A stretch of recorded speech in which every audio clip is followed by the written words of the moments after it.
Mais um vídeo de direito administrativo, primeira aula de serviços públicos. Eu peço desculpa a vocês, porque eu estou com mais de 1000 perguntas para responder. Não estou conseguindo porque minha escala de trabalho modificou. Está sobrando pouco tempo para preparar as aulas e gravar. Ou eu respondo ou eu gravo. Então, vamos continuar gravando. Conceito de serviços públicos.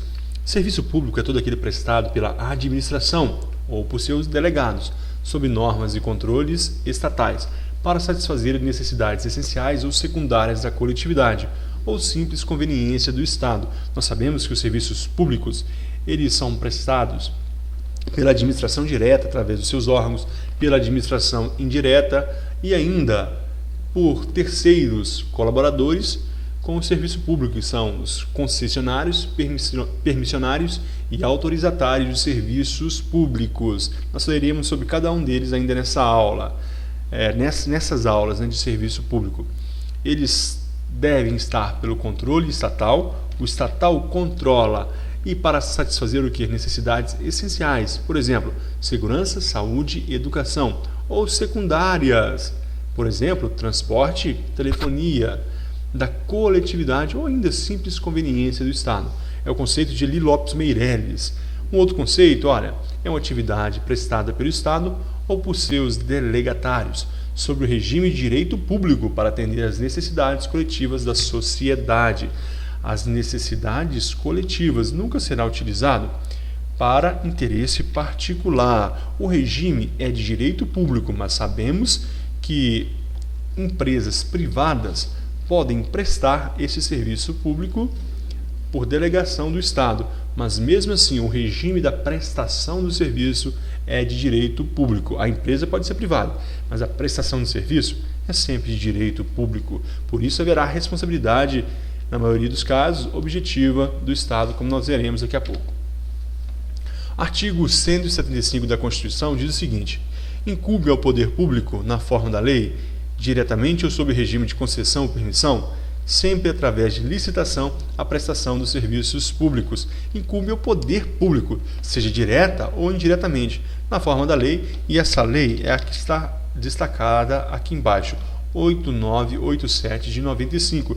É a lei que dispõe sobre a concessão e permissão de serviços públicos. Nós vamos falar sobre vários aspectos desta lei.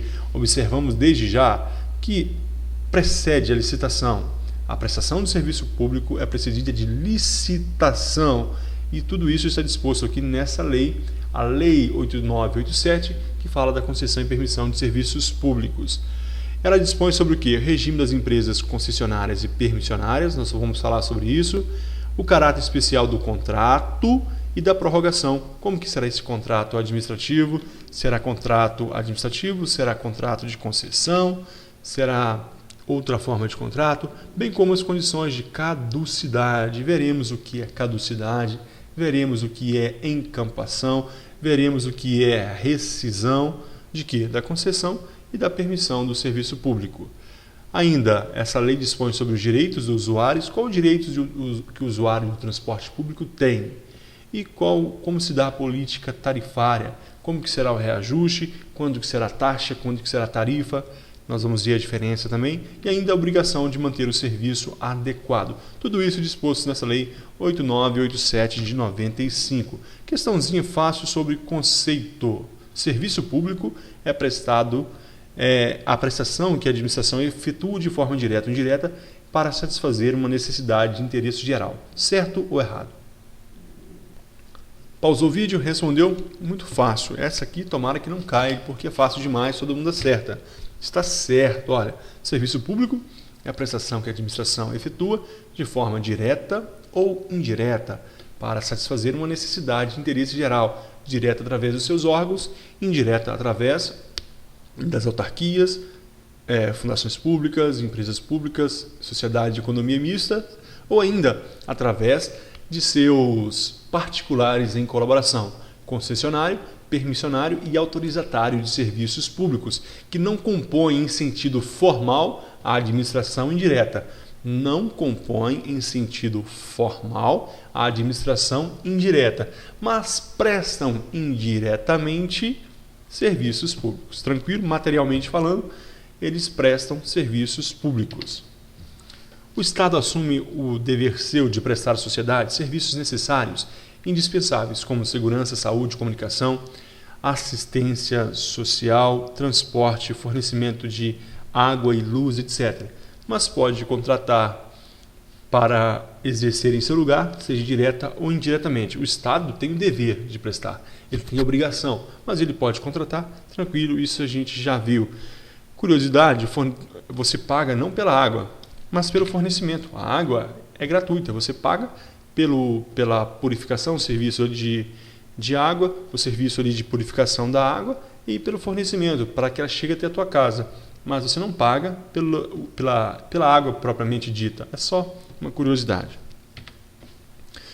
Princípios que regem o serviço público. LIMP, legalidade, impessoalidade, moralidade, publicidade e eficiência. Aqueles que são previstos no artigo 37 da Constituição Federal. Legalidade, impessoalidade, moralidade, publicidade e eficiência. Os serviços públicos têm que atender a esses princípios, mas ainda os que estão mencionados na Lei 8987 de 95, que fala da concessão e permissão de serviço público. Dois deles nós já vimos, que é o princípio da eficiência e o princípio da continuidade. Por isso, para não perder tempo, nós não vamos falar de novo de os princípios constitucionais, nem eficiência e continuidade. Só você consultar a sua anotação que você verá que nós já falamos desses. É a mesma coisa para os agentes públicos, é a mesma coisa para o serviço público. Agora nós temos outros que não foram citados e caem em prova. Princípio da generalidade. O que é isso? O serviço público não deve atender a interesses particulares, mas à coletividade em geral. Erga omnes, ou seja, atender a todos. Outro princípio é o princípio da atualidade. Na prova pode cair também como princípio da modernização. A prestação do serviço público deve acompanhar a evolução tecnológica. Portanto, não se admite mais, numa repartição pública, haver máquina de escrever. Não faz sentido. Nem também retroprojetores, já que eles não são eficientes e a tecnologia já avançou muito mais do que isso. Na prática, existe ainda um Windows lá, aqueles dos iniciais, primeiros tipos de computadores, algumas repartições públicas, mas para a prova isso não pode acontecer. É o princípio da atualidade, acompanhar a inovação tecnológica. Outro princípio é o princípio da segurança. No princípio da segurança, a administração pública, quando ela for agir, quando ela for prestar o serviço, ela não pode pôr em risco a vida ou a saúde de terceiros. Não pode pôr em risco a vida ou a saúde. É o princípio da segurança. O outro princípio é o princípio da modicidade. Deve-se cobrar, quando a prestação for passível de taxa ou tarifa, o menor preço possível. O menor preço possível deve ser cobrado do usuário. É o princípio da modicidade. E temos ainda o princípio da cortesia. Aquele agente público que presta o serviço em nome do Estado, ele deve ser cortês, educado, tratar com urbanidade. Então, esses princípios aqui, como nós vimos, na prática eles são lindos, né? Ou melhor, na teoria eles são lindos, na prática que não funciona muito bem. Principalmente cortesia, principalmente a modicidade, o valor das taxas e tarifas, também a atualidade, tudo isso nós vimos que na prática não funciona, mas para a prova nós temos que guardar isso aí. São os princípios que regem o serviço público, os constitucionais, os previstos na Lei 8987 de 95. Quanto à essencialidade do serviço, nós temos aqui, pessoal, classificação, estamos falando de classificação dos serviços públicos. Nós vamos falar de duas classificações, quanto à essencialidade e quanto aos destinatários. Então, olha, em destaque, destinatários, voltando, quanto à essencialidade, classificação do serviço público. Na essencialidade, nós temos duas divisões aqui. Nós temos os serviços públicos próprios e os serviços públicos impróprios. Os serviços públicos, a prestação de serviço público, serviços próprios, também chamado pela doutrina de serviço público propriamente dito.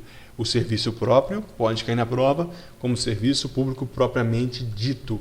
é o serviço dito essencial. Serviço essencial é indelegável, não pode ser delegado. Quem presta é o poder concedente, é somente o poder que o detém, é o Estado, é o serviço prestado pelo Estado.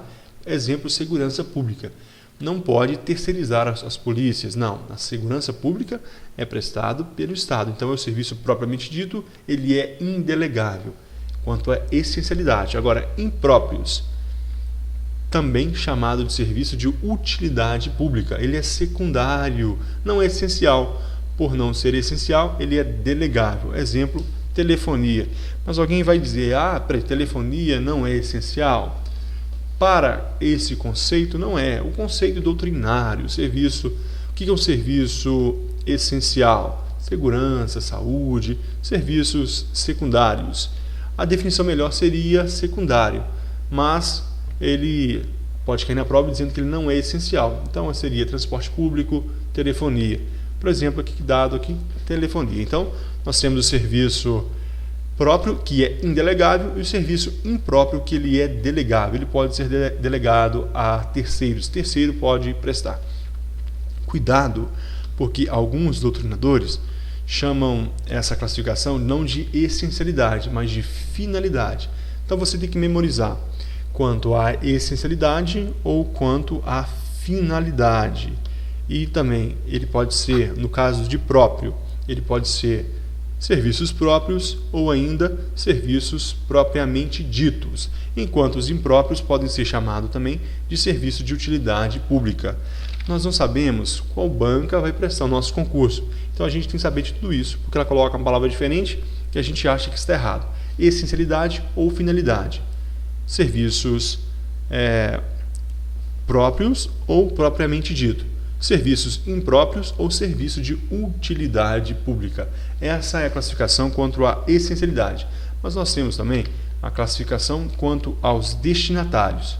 Duas palavrinhas-chave, indivisível e divisível. Os serviços gerais são indivisíveis. Os serviços individuais, eles são divisíveis. Observe, serviços gerais é aquele prestado à coletividade em geral. É aquele que eu não posso medir, eu não posso calcular, não posso quantificar o quanto cada um utiliza. Falamos então que ele é indivisível. Exemplo, segurança pública. Eu não posso medir, calcular, pagar uma taxa ali mensal de segurança pública. Uma taxa, por exemplo, esse mês eu precisei da polícia 3 vezes que ela estivesse ali, porque 3 vezes eu seria assaltado. Não tem como eu medir. Então, esse serviço chamado serviço geral, ele é indivisível. Quem paga, então? Quem paga é a receita do Estado, é o orçamento. Isso ali na lei do orçamento anual, lei orçamentária anual, na lei de diretrizes orçamentárias e no plano plurianual. A receita vem dali, receita do Estado arrecadada através de impostos, entre outros. E os serviços individuais? É aquele com destinatário determinado. Os gerais é a coletividade em geral. O do serviço individual é aquele que tem destinatário determinado. É o chamado específico, pode cair na prova, específico, e também divisível, e que se pode calcular o quanto cada um utiliza. Exemplo, telefonia. Você vai fazer seu plano, controle, cartão, não importa a forma, você vai saber quantificar o quanto eu usei e o quanto que eu vou pagar. Energia, mesma forma, você paga o tanto que você utiliza. E são 2 exemplos. O pagamento é feito por meio de taxa ou por meio de tarifa. Nós vamos ver o que é taxa e tarifa daqui a pouco. Agora, os serviços individuais, ele tem uma subdivisão, se dividem em 2. Serviços individuais compulsório e serviços individuais facultativo. Os serviços compulsórios são serviços essenciais, são pagos através de taxa. Serviço compulsório, eu pago taxa. Espécie tributária. A gente vai repetir, mas vai guardando. Taxa é uma espécie tributária vinculado a uma contraprestação do Estado, uma contraprestação estatal. Segue todo o regime tributário. Cobra-se pelo fato de o serviço estar à disposição. Exemplo, serviço de abastecimento de água e luz. Não importa se você usou muito ou pouco, você vai pagar uma taxa mínima ali pela prestação do serviço, para que o serviço esteja disponível. Então você vai pagar taxa, é o compulsório, serviços individuais compulsório. Está disponível para você? Você vai pagar, ainda que tenha um mínimo. Até mesmo pode ser que algum mês você consuma tão pouco que seja isento, mas a regra é que você paga uma taxa pelo aquele serviço estar à disposição. Exemplo, água e luz, serviços essenciais. Saibamos que taxa é uma espécie tributária. Se você souber que taxa é uma espécie tributária e que tarifa não, você já mata ali 90% das questões de prova que caem sobre esse assunto. Esse é o compulsório, mas pode ainda ser o serviço individual ser facultativo, serviço prestado em regra ao particular. Os essenciais, eles são prestados de uma maneira mais abrangente. Já o facultativo é mais específico. O serviço é prestado em regra ao particular. O pagamento somente quanto ao uso do serviço. Faça por meio de tarifa.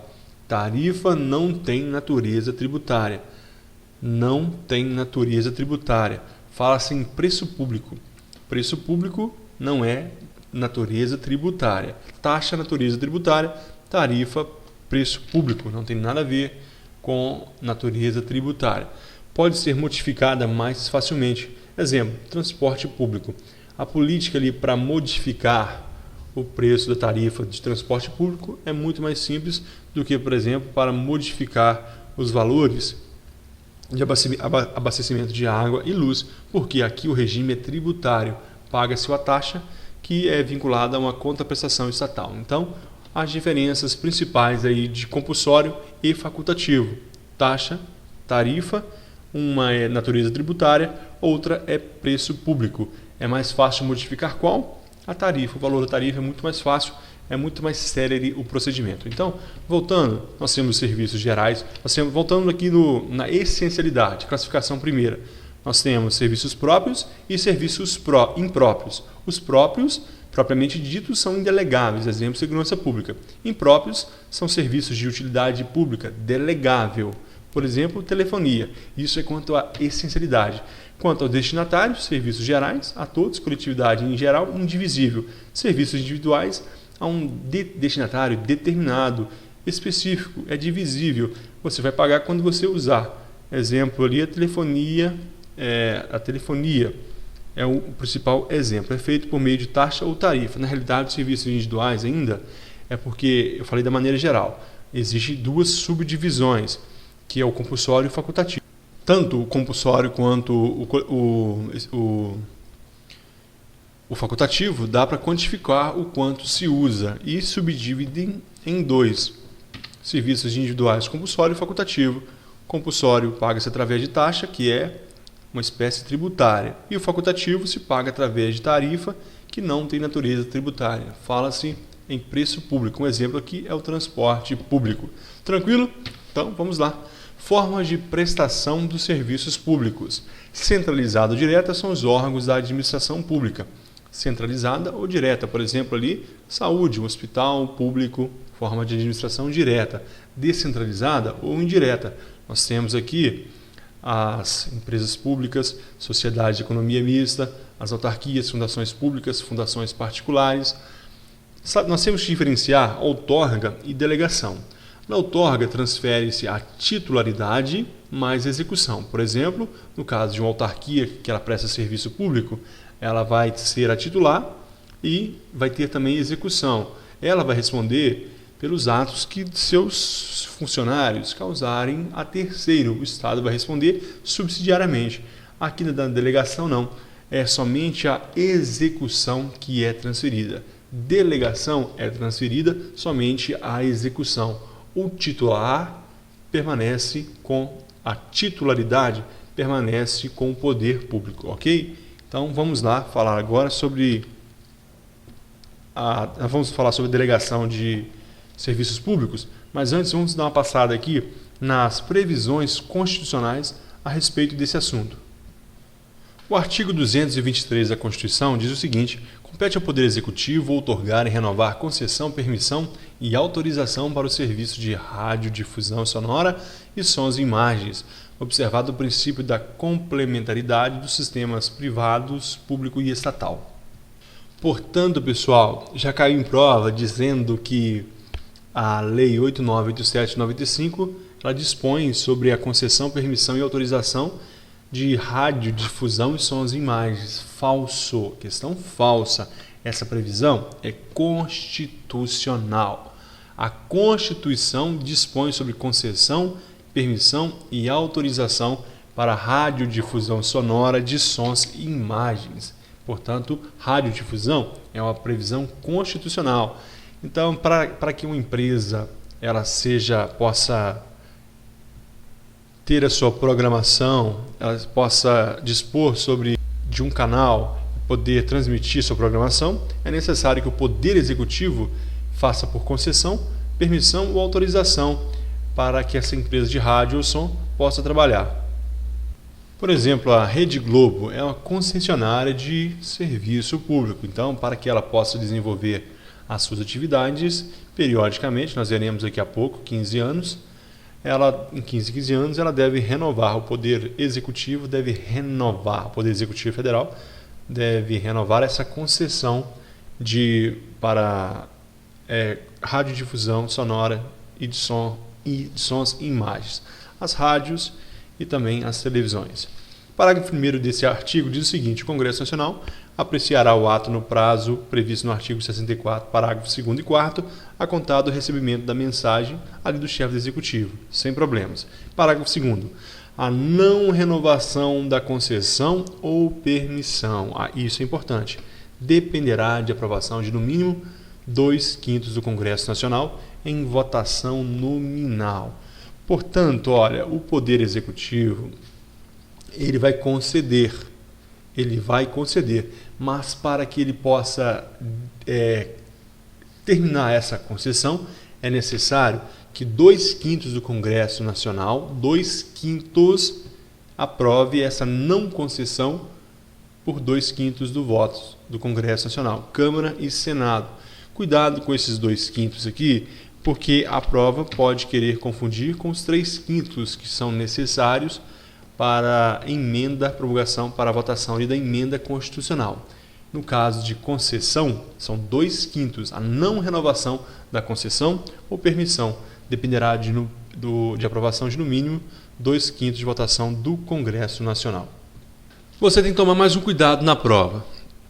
Eu falei que a não concessão ou permissão, a não renovação, depende de votação de 2/5 do Congresso Nacional. Mas e para terminar a concessão antes do prazo? E se está com 8 anos ali, o Poder Executivo chega para a Rede Globo e diz o seguinte: você acabou, vocês não mais poderão transmitir nenhuma programação. Isso pode acontecer? Pode, somente com decisão judicial.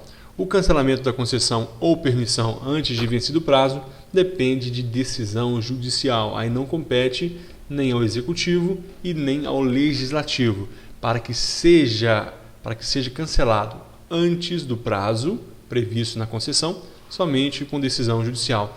E o parágrafo 5º, o prazo da concessão ou permissão será de 10 anos para emissoras de rádio. O Poder Executivo, então, vai dar ali 10 anos para as empresas de rádio e 15 anos para as de televisão. Esse prazo, então, em 15 anos será prorrogado para a televisão e 10 anos será prorrogado para as emissoras de rádio. Se quiser cancelar antes desse tempo, somente por decisão judicial.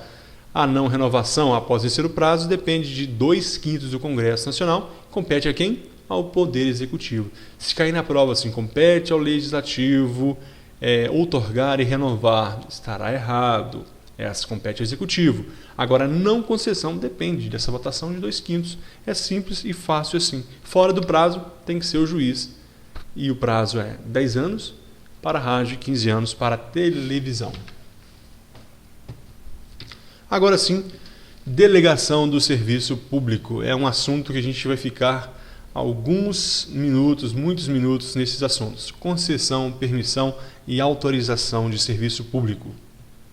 Mas como não vai dar para terminar o assunto de concessão, que é muito importante, para não ficar picado, nós vamos terminar aqui essa aula. Na próxima a gente começa falando de concessão de serviço público. Até a próxima aula.